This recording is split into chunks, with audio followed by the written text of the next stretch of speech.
Permendagri sane anyar ngematutang mangde PAUD TK dados aset duen desa. Tetujuanipun mangde samian perbea operasional ring sekolah, preside kaunggahang ring APBDes. Dalam hal ini diwakili oleh Ibu Kabid. Parindikan punika kebausang ring selagan parikrama rikalaning paruman pantaraning Dinas Pemberdayaan Desa sareng makudang-kudang perbekel. Ring parikrama punika kaulengang ring pikobat indik pengelolaan TK PAUD ring desa.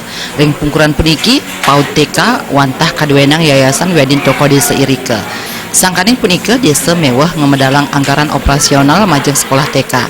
Kepala Dinas Pemberdayaan Desa Buleleng Made Subur Latarang selami puniki desa kantun nanggung samian perbea PAUD TK tanpa nureksain sire sanin wenang sekolah punika.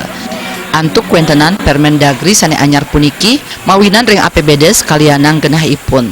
Rau mangkin APBDes wantah kepatutang ngicen perbea majeng lembaga sane pinake duen desa rumasuk PAUD TK. Subur ngawawahin yening desa saya waktu jagi ngerancingang PAUD TK pinake aset desa mejanten nenten dadas pikobat. Desa mejanten kepatutang matur piuning ring Dinas Pendidikan.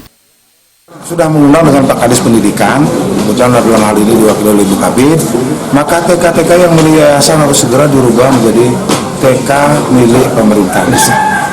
Ya, karena selama ini milik yayasan itu dibiayai dengan uang APBD desa, itu salah. Tidak boleh. Jadi yang bisa dibiayai dengan uang APBD desa adalah aset-aset yang sudah masuk menjadi perdes aset. Contoh Purwodalem bisa dibiayai dengan APBD desa apabila Purwodalemnya sudah menjadi aset desa dengan keterangan hak asal. Purwodesa bisa tetapkan menjadi perdes aset di keterangannya adalah keterangan hak asal usul. Modalem nggak perlu kena keturunan, bebankan pada APBD desa.